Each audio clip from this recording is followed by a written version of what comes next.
All right, as you can see, we can use Photoshop to really up our creative game. In this episode, we're gonna continue using frequency separation to create very natural looking skin retouching. So let's jump right in. All right, friends, welcome back into Photoshop. We are here during our second lesson. If you are watching these lessons in order, you have probably already seen us do a Photoshop session on Ashley and the yellow dress. Much like that session, we will be using a technique called frequency separation to create our edits in this file. Now, frequency separation is kind of a new skin retouching technique. It hasn't been around all that long, but it has quickly become the new standard for how skin retouching happens. It can be a little bit of a complex technique. There's a lot of physics and a lot of unusual parameters that go on that aren't abundantly clear how the technique is actually working. So if you are new to frequency separation, or if you are even new to Photoshop for that matter, I recommend you go to our website, premiumlightacademy.com, go to the free tutorials section and check out frequency separation for beginners.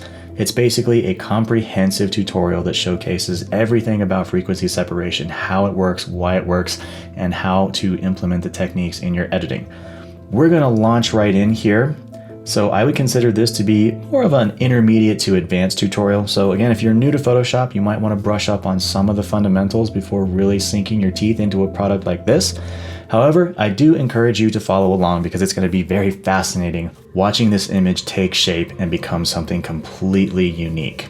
All right, so let's jump right in with frequency separation. First things first, we're going to go over into our layers palette here, and I am going to rename my background layer to original.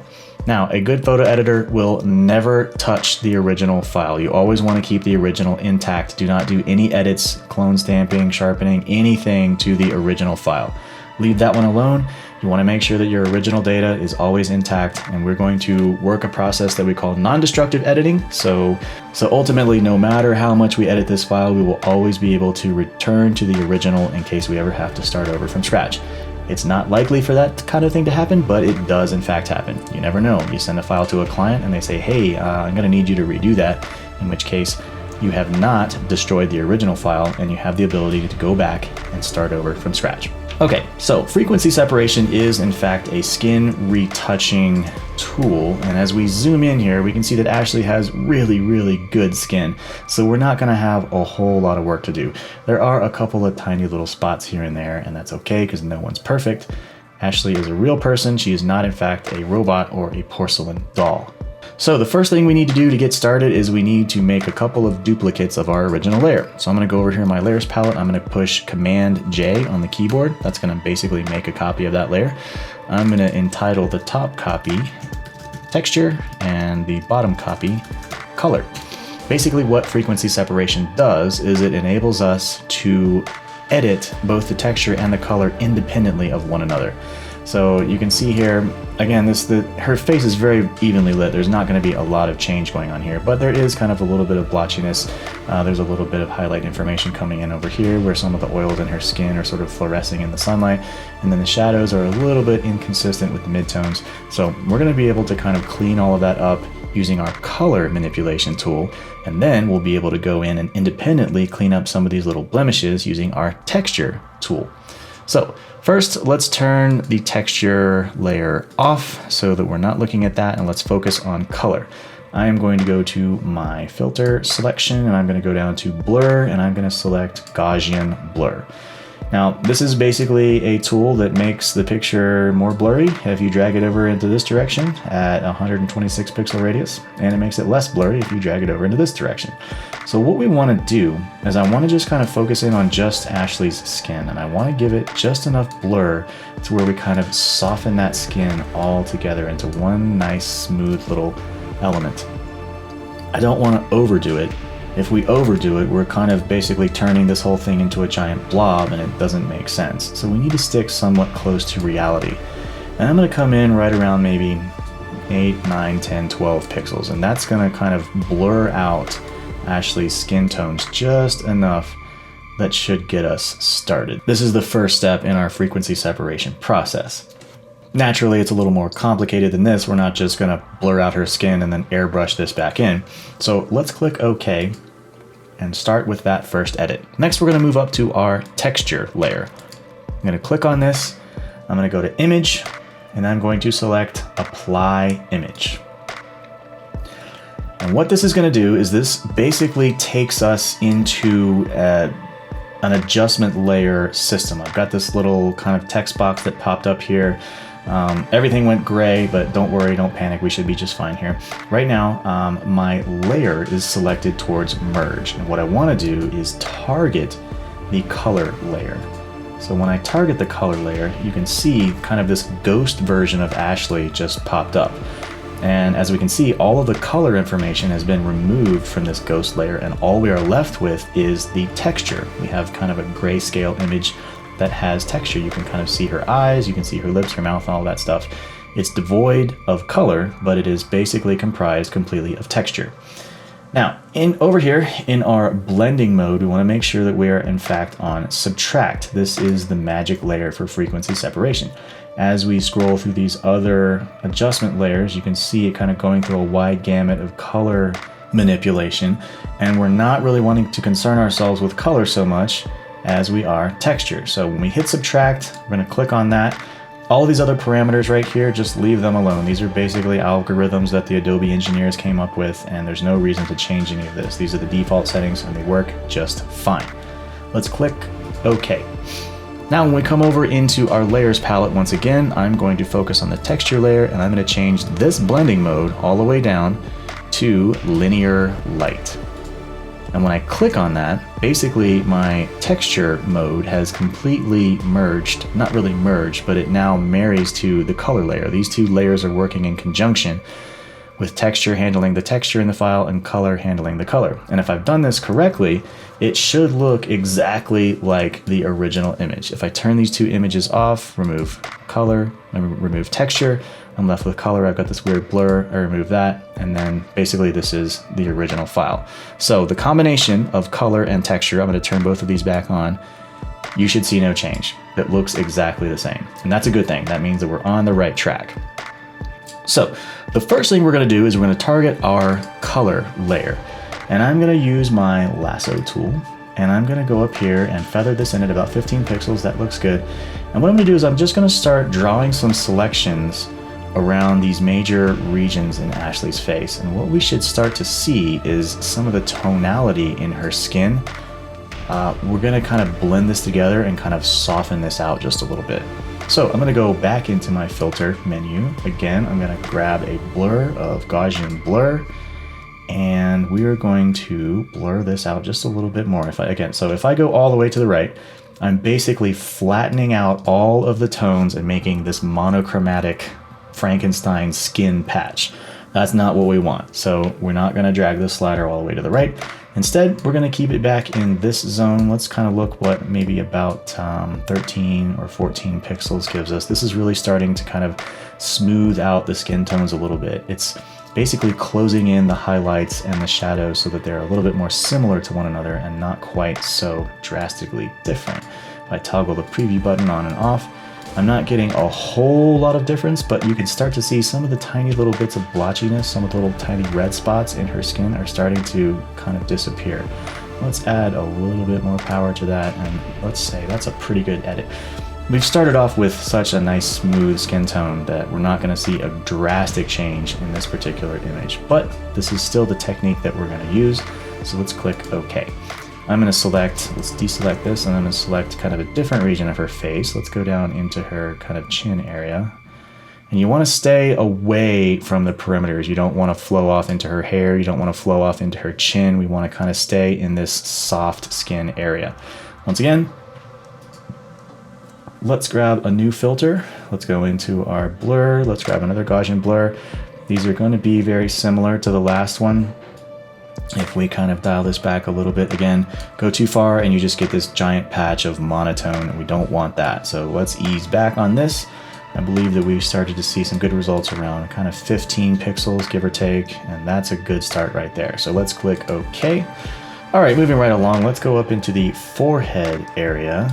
The forehead is actually already very, very smooth, so we're again not going to see a whole lot of change in this edit, but all the same, filter, blur. Let's grab another Gaussian blur, and as we move through here, this is the same 15 pixels. We'll just toggle this on and off, and you can start to see, again, a little bit of the color blotchiness is starting to ease off. So we're basically just kind of smoothing out the tonality in her skin. So let's click OK. And I think that should just about do it for the color in her face. Again, Ashley has really good skin, and this is a nice sort of flatly lit image that doesn't give us a great deal of high contrast in the tonality of the skin tones in her face. So next, let's move over to our texture layer. You can see we've got a couple little blemishes here and there around. Nobody has perfect skin.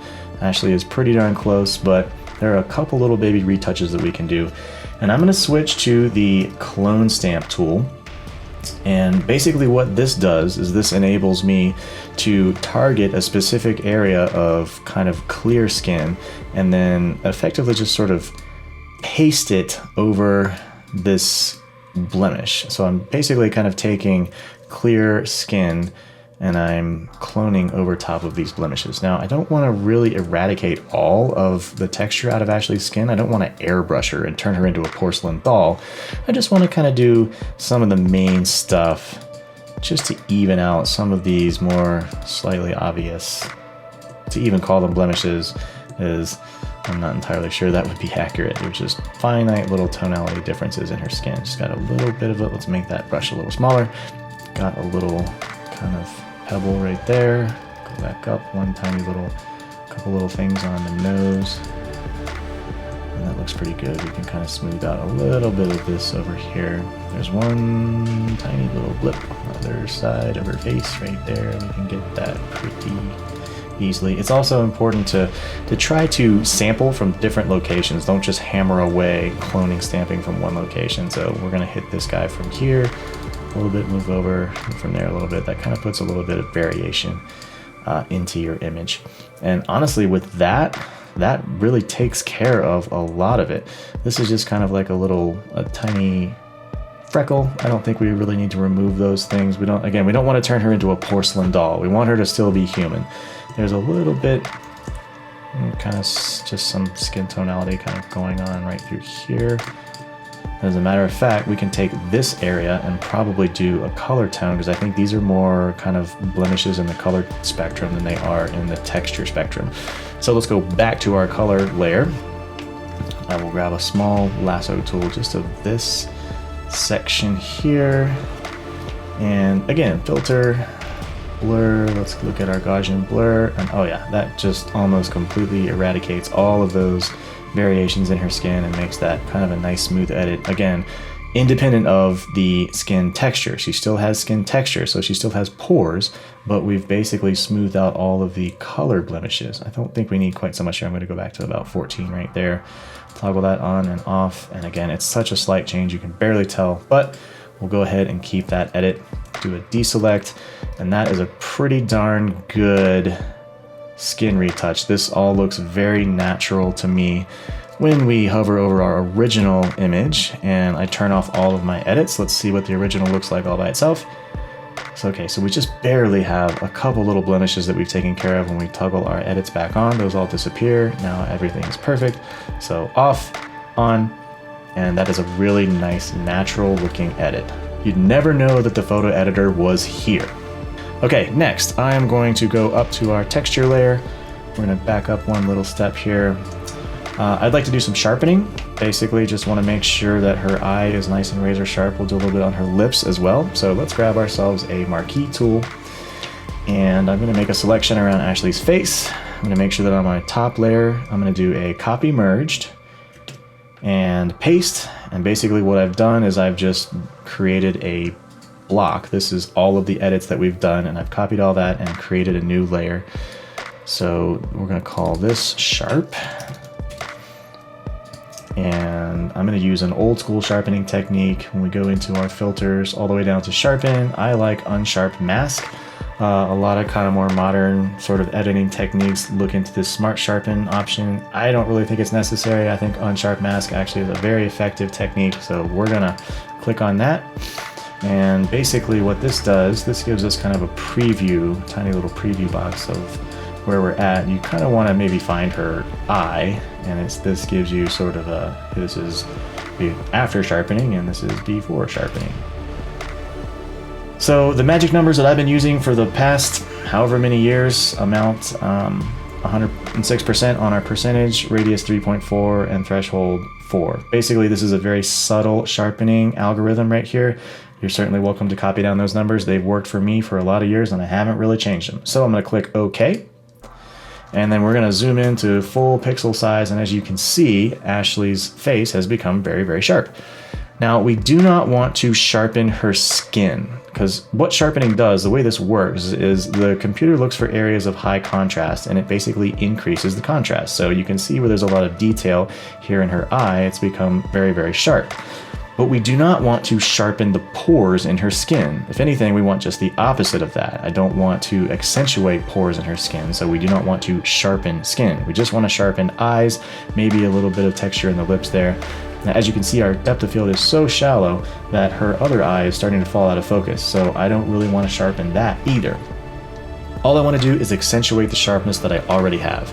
So I'm going to click on my sharpening layer. I'm going to go down to my mask tool. I'm going to hold down the Option key and click, and what this is going to do is this is going to create a black mask on this layer. Basically, it means that the mask is hiding the entire layer. As you can see here, my skin is no longer sharpened, it's nice and smooth. We'll back out a couple of bits there. And what I'm going to do is I'm just going to click on this. I'm going to grab a brush tool. I've got a nice soft round brush. Let's see here, this is my brush tool. And I'm going to use the left bracket key to make that a little bit smaller, roughly the size of her eye. Let's switch our paint over to white. This is the color that we're going to paint with. I like to paint my sharpening in at about 30%. That looks good there. Okay, I'm just going to paint on my mask here, and as I paint with white, I'm going to basically paint that sharpening into that one section. So her eye is now nice and sharp. Let's paint a little bit into her lips just to get a little bit there.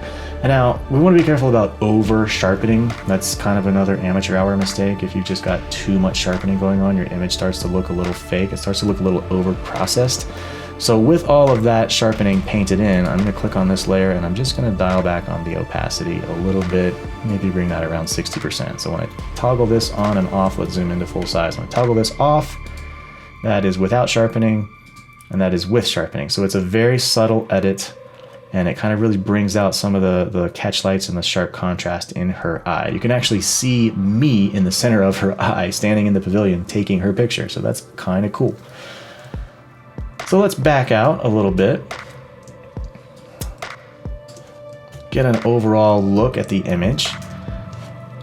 All right, I'm noticing a fair amount of flyaway hairs in this region right here. Let's see here, where her bangs are kind of separating out from the rest of her hair. There's a little bit of a distracting zone of flyaway hairs. Now, this, in my opinion, would be probably pretty difficult to get in here and try to clone that out. I don't think that's the right option at this point. So what we're actually going to do in this case is we're going to add some hair back in, and we're going to fill in this whole section right here with extra hair that we just borrow off of Ashley in a different location. So let's just grab a basic marquee tool. I'll make sure my top layer is selected. When I copy this, I want to make sure that I'm doing it on top of my other edits. So let's just grab, let's see, maybe something right through here where we've got some cool looking wavy hair. Once again, I'm going to do an edit copy merged and paste, and I have effectively just kind of copied this chunk of hair. So, and I want to basically put this right up here. I'm going to turn it a little bit and manipulate it a little bit so that it doesn't look identical to the hair that we stole it from. I'll hit return. Let's actually turn our opacity down a little bit so we can see where we're getting ready to place this hair. I'll go into our layers palette and actually give this a name. I like to name all of my layers. I like all of my layers to be organized, because oftentimes when you get into these files and you have 20, 30 layers and they're all just 1, 2, 3, 4, 5, 6, that doesn't mean anything. You need to have clear, concise titles for each layer so that you know what they are. This is especially important, again, when we start building out Photoshop files with over 20 layers. All right, let's maybe shrink this down a little bit. We'll kind of curve it around so that it sort of maybe somewhat matches the natural flow of how her bangs are going, and we'll put it right about here. give or take. And if this works out, no one will really be the wiser. So I'm going to, again, put a reverse mask on this. So I'm going to hold my mouse over the mask button, hold down the Option key on the keyboard, do a reverse mask. So I've just created basically a black mask that hides the entire layer. I'll go back to my brush tool, and I'm going to use white paint. I'm going to paint this one in actually at 100% because I basically just want to fill this void and get rid of all of these little gnarly little flyaways. So let's just start painting in this new hair into her section. And since it is in fact Ashley's hair, it should match pretty evenly, and it won't be all that easy for the viewer to ever know that this was a thing. So the hair tonality matches perfectly. I may have to kind of get back in here and switch around the way that it is angled because this doesn't quite match her bangs. But let's just get it painted in first. Let's do kind of a little bit, one last little couple of whisks in there. That's good, just to kind of mix it up a little bit. I'm gonna open my brush up some more, switch to black, and I'm gonna get rid of this excess here. So it's just kind of, we have those little whiskies happening right there.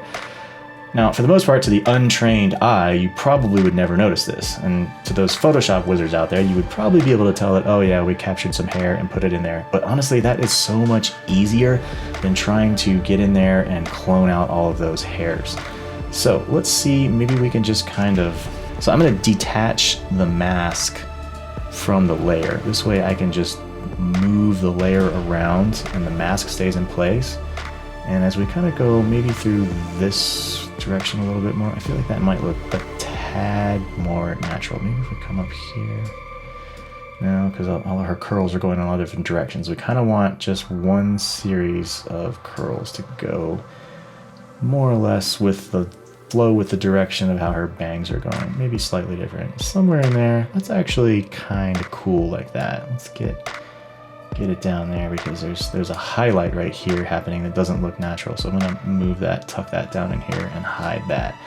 And basically at this point, we've just thickened up Ashley's bangs. We've added a bunch more hair in here so that we're kind of covering all those gnarly looking flyaways. Let's reattach that mask. And then this is kind of a before and after. Now to the viewer, since you guys are watching this unfold before your eyes, you might be able to look at this picture and be like, oh yeah, we added some hair in there. But I think if we're being perfectly honest, to a new person, they'll probably never notice that that was a thing if they're looking at this for the very first time. So the next thing I'm starting to notice is a whole bunch of really heavy-duty flyaways back here. So it kind of looks like a bit of a gust of wind got a hold of Ashley while we were sitting in the pavilion, and these are starting to get very distracting because they stand out very strongly against all of this bright light in the background. It just kind of looks like she just got the wind picked her up and just completely rifled all the way through her hair. So let's see if we can figure out a way to, maybe without doing extensive cloning, again, do kind of a one fell swoop edit to take care of that. So I am going to grab my pen tool, and I'm just going to kind of start coming in over here, and I'm going to just sort of draw some basic Bezier curves down along the edge of Ashley's hair where it is a little bit more well behaved. And we'll kind of go off to the end there, and I'm going to use that to fill out this entire section here. And if I come back over and I hover with my pen tool, I can right click on Windows or control click with a Mac, and it gives me the option to actually create a selection. So let's go down to make a selection. We can feather the radius. Let's feather this. It's kind of stuff's falling out of focus back here, so let's feather at it about like 6 pixels, give or take. We can change that a little bit later if we have to. But let's click OK. And basically we've created a selection that flows along the back of Ashley's hair. And what I want to do is I want to copy this entire background and then move it over a little bit so that it actually covers up some of these flyaways. All right, so we've created the selection. We're going to do a copy merged, and then we are going to paste that in. And when I isolate this layer, you can see I've basically just copied the whole background within sort of the shape of Ashley's sort of hair right here. So let's turn our other layers back on. And at this point, what I want to do is just move this over a little bit to where it kind of starts to encroach upon her head a little bit more, and then we can paint this back in using a mask. Let's kind of drop the opacity a little bit so that I can see, where I'm going. So right in here. All right, so basically I've effectively enlarged this background so that it now encroaches directly into Ashley's head. So let's see here. Let's go ahead and put our opacity back to normal. I'm gonna hit the enter key or the return key on the keyboard to quantify that change, that shape layer change. And then I'm going to call this, I'll just call this backdrop, and I'm going to once again put a reverse mask on this. Okay, so this is before and after. So what we're going to do is we're going to paint along this edge where we've extended this backdrop, and we're basically going to be able to kind of like use our existing backdrop to paint out some of these flyaways. So let's turn this on. Let's do another reverse mask. Let's grab our brush tool. I'm gonna switch to white paint so that we will reveal our new mask. And let's dial this back to maybe kind of 80%. I don't want to do a full 100 here. And let's see what happens when we just start to kind of paint this new layer in. We can do one sort of big fell swoop and sort of get rid of some of these flyaways without having to get in here and clone stamp all this stuff like crazy. It's nice that the back of Ashley's head is starting to kind of fall out of focus, so I don't have to be 100,000,000% accurate with making sure every little hair is in place. We're still getting a little bit over here. That's because I didn't probably do a very good job of lining this thing up. And you can see some of her hair is really starting to get back in there, so we may need to readjust this layer. Let's break this mask and move this guy maybe a little farther over. And when I come back in, I'll reattach the mask and we'll paint back in here. Oh, there we go. Yeah, that's well, now the hair's gone. We've just moved it down the line a little bit. So we'll kind of cut that back, and now that's more background and less hair. All right, so now that you, the audience, has watched me do this, you can probably pick up on this edit. Let's soften the edges of this edit a little bit here. So we're still painting. I'm gonna ease back into about 40% there.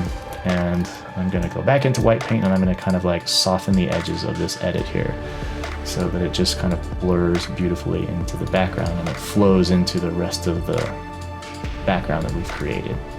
So that looks pretty good for it to be that fast. And since I'm not getting in here and manhandling that clone stamp all over the place, that actually is a pretty decent edit. So if we look at, let's back out one little bit here, and if we look at the two hair edits that we've done, so here we're kind of shaggy, we've got a little bit of windblown business going on, and then there's obviously this huge section here where we've got some flyaways escaping in between her bangs and the rest of her hair. And then with two quick edits, these are kind of quick and dirty, but we've actually added some hair in, and we've sort of blown all of those flyaways out. And again, the back of Ashley's head is falling out of focus just enough to where I'm not overly concerned about getting in there and sort of pixel painting each hair back in place. We can have this nice soft layer, and it really just works just fine. Her eyes and her expression are so compelling that no viewer is gonna look at this and be like, oh, they cloned her hair out of the back. Not really. I don't think so. I feel like that's kind of a smart enough edit that we shouldn't really get into trouble for it.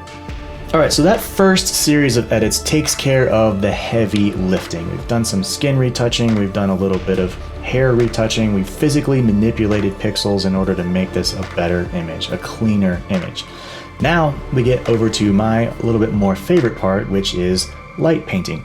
We're going to use some adjustment layers to affect the brightness and darkness of this image. We're going to paint some cool colors into the background, and we're going to actually subtract a little bit of color out of her skin tone so she doesn't look quite so sunburned. All right, so let's jump right in. I usually like to go dark first. So I'm going to grab a curves adjustment, and I'm basically going to kind of come into the middle of my curves adjustment. I'm going to grab in the middle of this tone curve, and I'm going to bring it down. This is ultimately just bringing the entire exposure down. If I move up, the exposure gets brighter overall. If I come down, the exposure gets this kind of nice rich darkness to it. So I'm going to come in right about there, and I'm going to title this dark. and I'm going to hit Command I on the keyboard to reverse this mask, because right now we are seeing all of the darkness that we just put in. So I want to hide all of that darkness so that I can go in with my brush tool and some white paint, and I can paint the darkness back in as I see fit. Now we don't need to do a whole lot. I feel like the image is already pretty well balanced. We can come in at about 30% opacity, and let's go back here in the back. And I'm just gonna brush a few things in to get a little bit of darkness into the backdrop. And what that's gonna do is that's gonna really help us pop Ashley out even more. If we've got a dark backdrop and then Ashley is brighter by comparison, she's really gonna pop out. We can throw a little bit back here. Don't want to do too much because again, I already like the way that this image is fairly nicely balanced. So we've just painted a little bit of darkness, a little bit of kind of shadow information into the backdrop there. All right, next I'm looking at the skin tones in her face, and the light on her face does look a little bit flat to me. And what I want to do is paint some of the midtones and some of the shadow information into her face so that it's a little bit stronger and her face kind of takes shape a little bit better. So I'm going to grab yet another curves adjustment, and I'm going to kind of attack the sort of top end here. Going to come right up here because I want sort of my midtones and my upper level shadows to be more affected here. So let's go right in there, and we're going to call this face tones dark. All right, again, we're going to reverse that mask, and I'm going to get in with my brush and my white paint, and I'm going to paint some shadows into her face to try to help her face take a little bit more shape. Let's dial back to about 20%. And as I paint, just a couple of shadows, you can see her cheekbone really starting to emerge there. If I paint a little bit down here, her chin gets a little bit stronger. If I come up here underneath the rims of her eyes get a little bit more three-dimensional. Kind of come apart, paint some shadows right in there. And I'm gonna get a little bit on this side of her face because that's kind of a little bit darker. We'll go round out this shadow on the side of her head, which just gives her face a little bit more dimension where it was once kind of flat. So again, I'm going to paint that cheekbone just a little bit, and that should be pretty good. Let's turn this on and off, and as you can see, yeah, her face definitely takes on a much more three-dimensional air with a little bit of shadow painting happening there. All right, so I like that. Next, I am noticing that her skin definitely has a little too much color saturation. Modern cameras, I feel, really pump a lot of extra color saturation into their RGB components. And honestly, extra color saturation is not a bad thing. It's a lot easier to remove color than it is to add color. So if we have too much color like we do here, Ashley's starting to look a little bit sunburned. She looks like she spent a little bit too much time in a tanning booth, which is not something that she would ever do in real life. And so we don't want that coming through in our picture. So I am going to extract a little bit of color out of this image. We're going to go to black and white. And this is a really nice tool because it enables us to target specific colors and use those colors to affect brightness and darkness tonality. So there's a lot of red and there's a lot of yellow color tonality that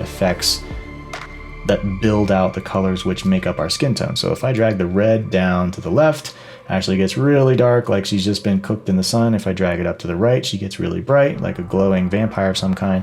And if I leave it in the middle, we're kind of just about right. So what I want to do first is I want to dial in her skin tonality, that is the luminance, the brightness of her skin. I'm going to bring that down just a little bit so she looks kind of nice and healthy and tan. And in the yellow slider, maybe just a tad, not too much. Let's actually bring that yellow slider up a little bit. I feel like that's kind of giving us a nice contrast right there.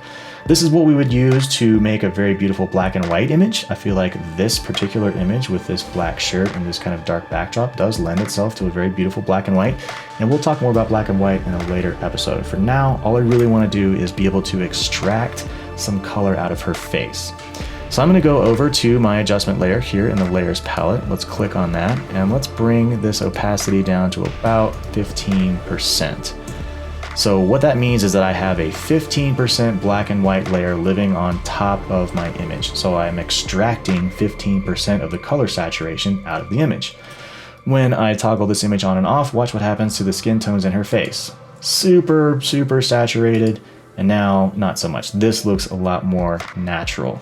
I feel like extracting just a little bit of color out of the face really helps to ease back on the extra color saturation. It eases back on anything that could make it look like she's got a sunburn. And if we want, we can actually put the color back into the environment just with some quick masking. If I click on my mask here, I use my brush tool once again. Let's switch over to some black paint, and we will basically eliminate the black and white from the rest of the image, so the rest of the image can be in full color. See how that red kind of came back out into her hair?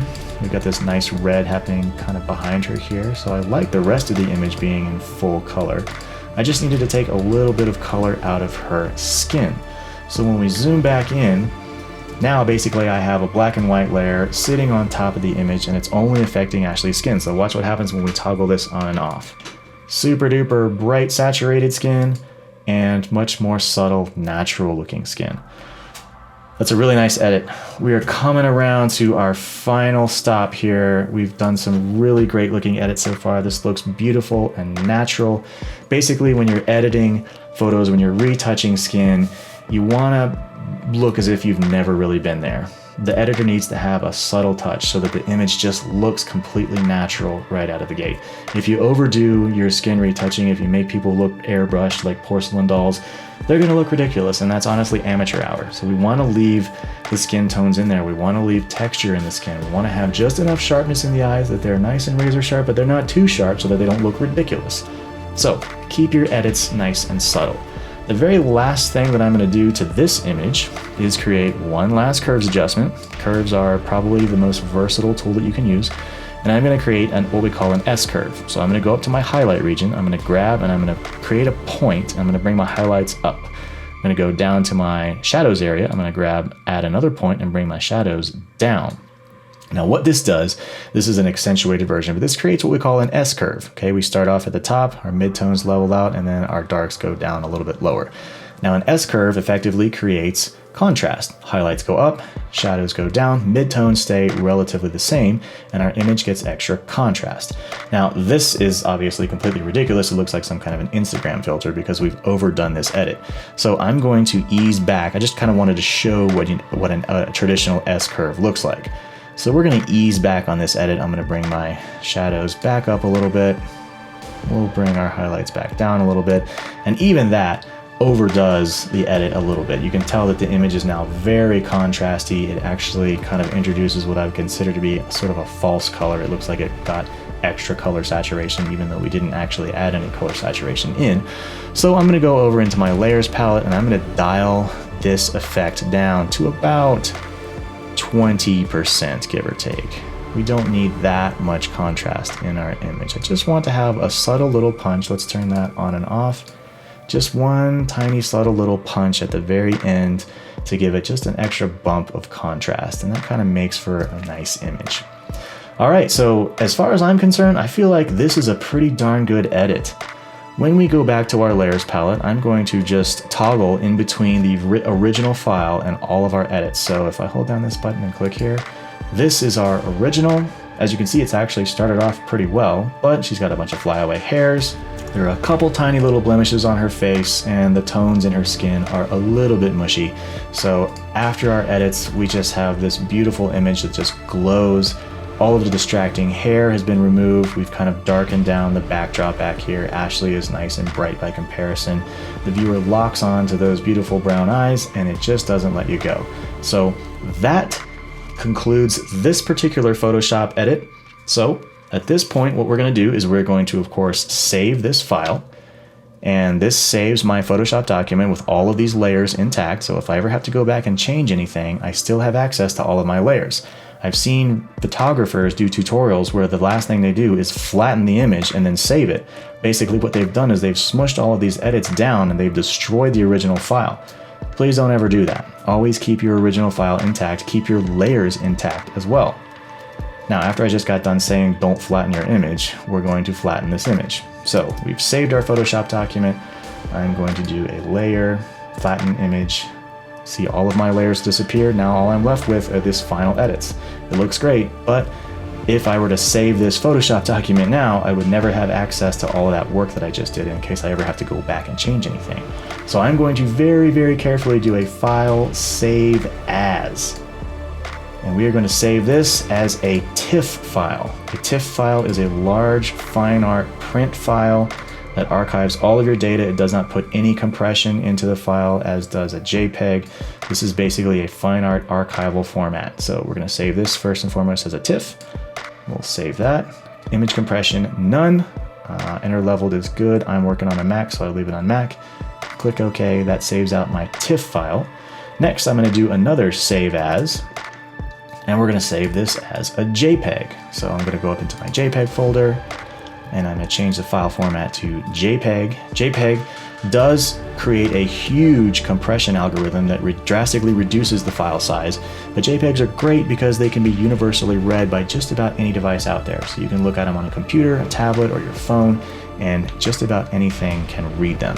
So JPEGs are handy for moving files around and for showing them off to your clients on your various devices. Let's click Save there. Keep the maximum file size. That's good. Maximum quality. This over, click OK, and that saves us a nice full-size JPEG.